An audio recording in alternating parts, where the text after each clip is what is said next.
Hello, welcome, and we are going to review the Artillery Sidewinder X1 printer. Stay tuned.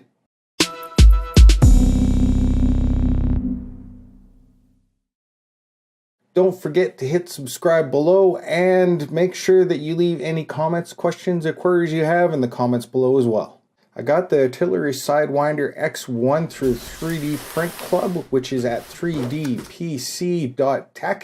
And you need to go and visit them. They are a great resource for anybody that has anything to do with 3D printing. Okay, so let's start with, do I think this is a good printer or do I think this is a bad printer? And I don't think it's either. To be totally honest, it is a pretty decent printer, but if you are first starting out in 3D printers, either you need to have a fairly good mechanical aptitude to go in there and fix some problems, or make sure that you had some experience with 3D printers in the past. Otherwise, if you're brand new to 3D printing, this might not be the printer for you. Now let me explain. The assembly is really easy, at least through the instructions at the very beginning. You basically have 4 bolts to install and a few ribbon cables to do, but for the most part, that is really quick and easy. However, there are certain things that are not put together properly. One of the first problems I came into is that the X sensor stop was installed 360 degrees out. It needed to be rotated so that it would actually sense the carriage coming over to the one side. Otherwise, it made a horrific sound and you couldn't even home it. Second is once that was done, I found that the X belt was loosening. Now, this is your standard transmission belt for a 3D printer. Now, what they did when they attached it is they folded away from the little knobs and they zip tied it. Problem is, if you zip tie this, you'll notice that I can slide. Let me get this up really close. You'll notice that I can slide that back and forth, and that is not optimal. The way you need to install it is to fold it so that the gear notches, end up being together. And then if I try to slide it, it won't. So if you zip tie it, when you zip tie it that way, there's no problem. One thing that I saw that kind of concerned me when I first opened the box was that they used ribbon cable. Now, this is a fairly heavy ribbon cable, but I started wondering about the current flow for the hot end and for other parts of the printer. However, those were alleviated really quickly after I had done some of the printing. A couple of things that I noticed is that the ribbon cables didn't get hot at all, which tells me that it does have a decent current carrying capacity. But this also makes me suspect that they're using multiple lines in the ribbon cable to run some of these things. So let's say 5 lines for the hot end, which would make a lot of sense. In the end, it makes for a wiring harness that is absolutely beautiful. I think it is a brilliant idea, and I hope this actually takes off and catches on with some of the other printers. It makes a lot of sense, and like I said, makes for a nice clean wiring harness that you don't have to fight with. The printer profiles that come with it are only for slicer. Now, they work fairly well, it works fairly smooth, but the jerk and acceleration settings default on the printer seems to be a little aggressive, and it almost feels like it's going to tear itself apart. So, if you're going to use something like Simplify 3D, or if you're going to get into Cura, you're going to have to go in and play with those settings. Now, I've got some settings that work fairly well, but I'm still tweaking them, so don't ask me for them yet. In a week or so, once I have everything tuned up, I will be more than willing to share them, and you'll probably find them below in the comments.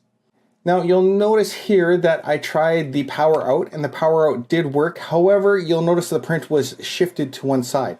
That had a lot to do with the belt not actually being put on properly. The X belt slipped a little bit when it homed, and then when it started printing again, it was offset a little bit. But otherwise, that works fairly well. I also tested the filament runout, and the same thing happened. It was no problem whatsoever, and it actually worked quite well. Now, I've been complaining a fair amount, but let me tell you a couple things. One is that the fan on the inside of this thing is fairly loud, but the stepper drivers are near silent. This thing actually runs really quiet. Instead of having something that's making those sounds going back and forth constantly and varying, you have like a nice steady fan noise. Now, I'm not sure about you, but I'd rather have a nice steady fan noise than something that is constantly making different noises. So in that case, it's actually a pretty big win in my book. One thing that you might notice, now this is pretty typical for any Chinese company, is that when you go in and you start asking for tech support, there's usually a language barrier between English and Chinese. Now, this isn't any fault of theirs, and there's nothing wrong with that, but be prepared that it might be a little bit of a struggle trying to say things properly, describe things properly.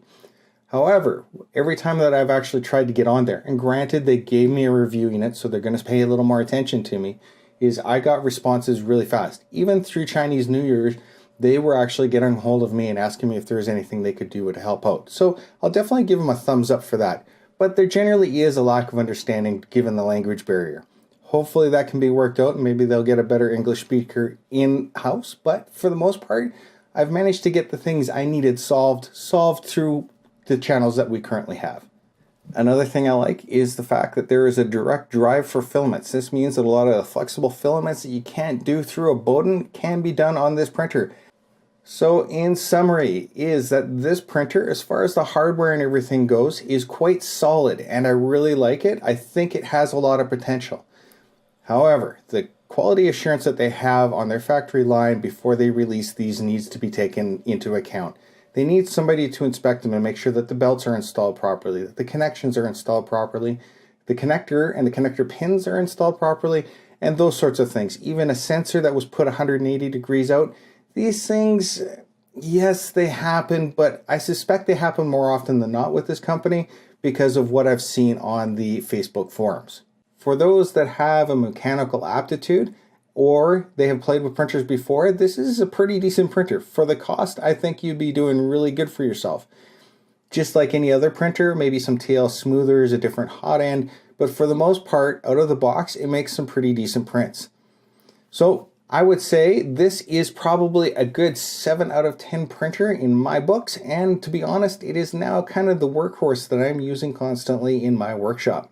Hopefully that's helped you out and helps you figure out whether you'd like to buy one of these or not. There will be a link down below in the comments on buying one.